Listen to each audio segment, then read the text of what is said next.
Bonjour mes abonnés, lelo eza lelo. Pourquoi l'être humain a mon pasteur lokola nzambe?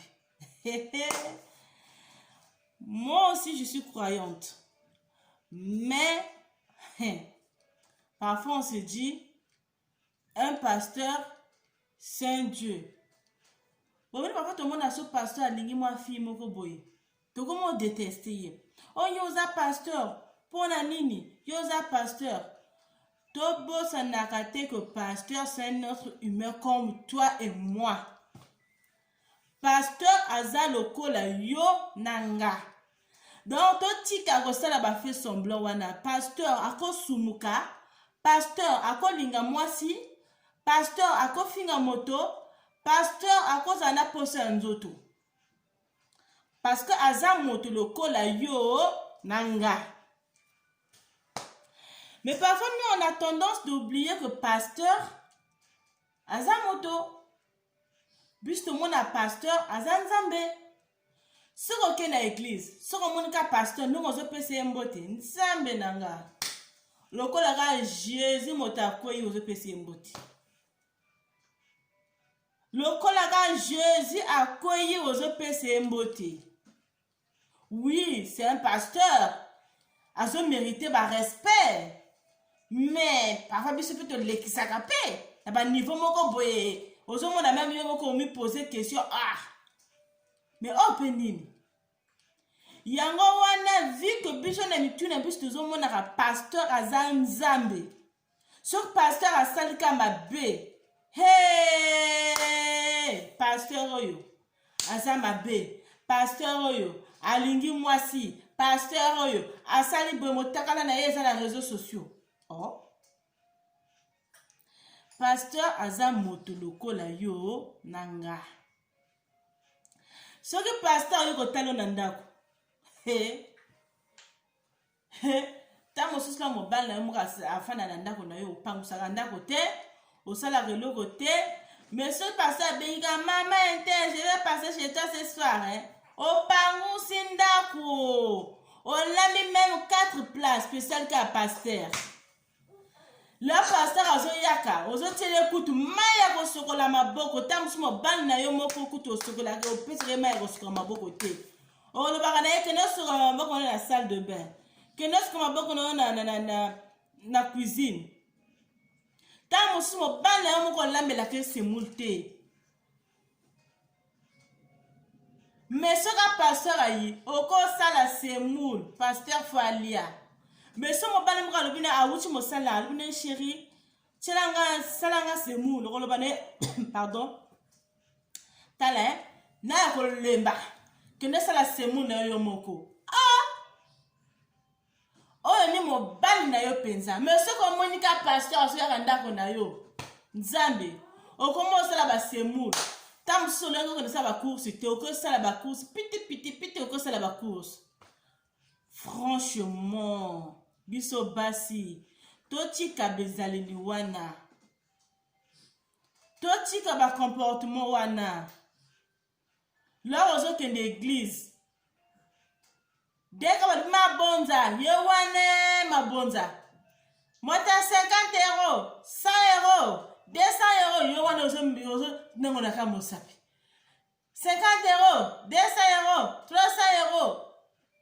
Pasteur ngala zakana chèque, betam sina ndako no yelo ko lia ezate.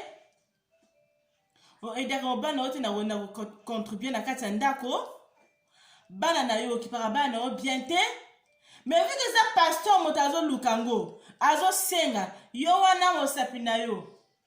Naka na chèque.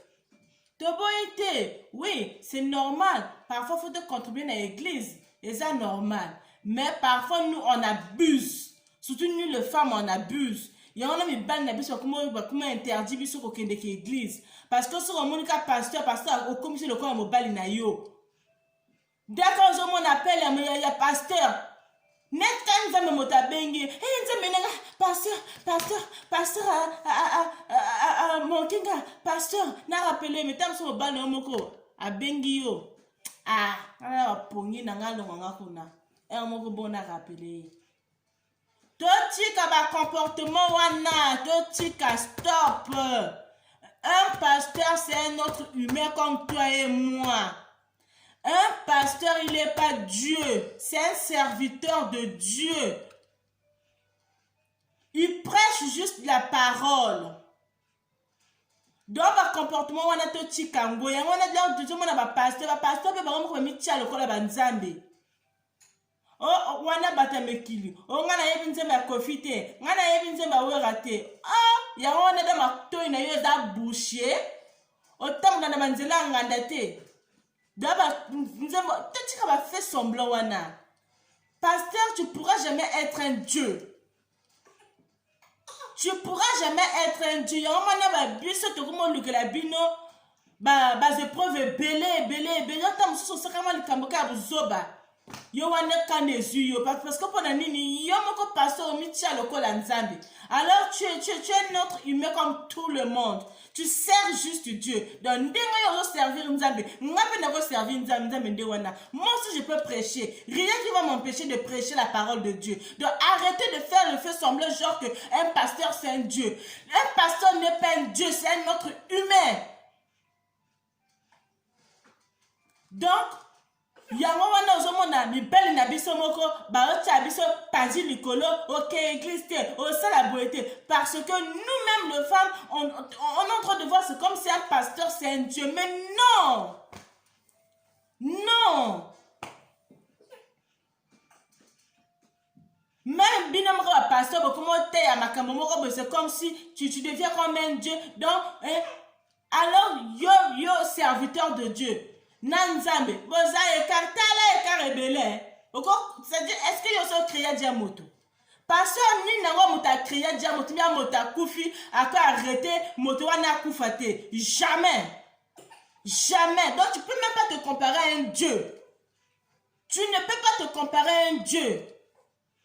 Donc arrêtez de faire le fait semblant qu'on est en train de faire. Pasteur, Rotika la pasteur, un autre humain comme toi et moi.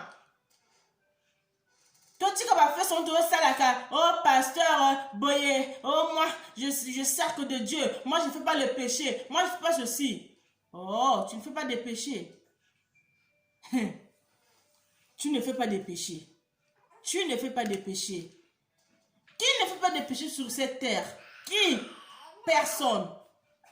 Nous tous, on fait le péché. Bisonnion sur te salaka ba péché. D'abord, tu vas faire sembler te salaka. Dans la lobby, pasteur Aza être humain comme yo nanga. Ngape na ko servir penzambe. Donc, na lobby, biso basto ba na ko respecter mbal na biso ndongo zo respecter pasteur na église.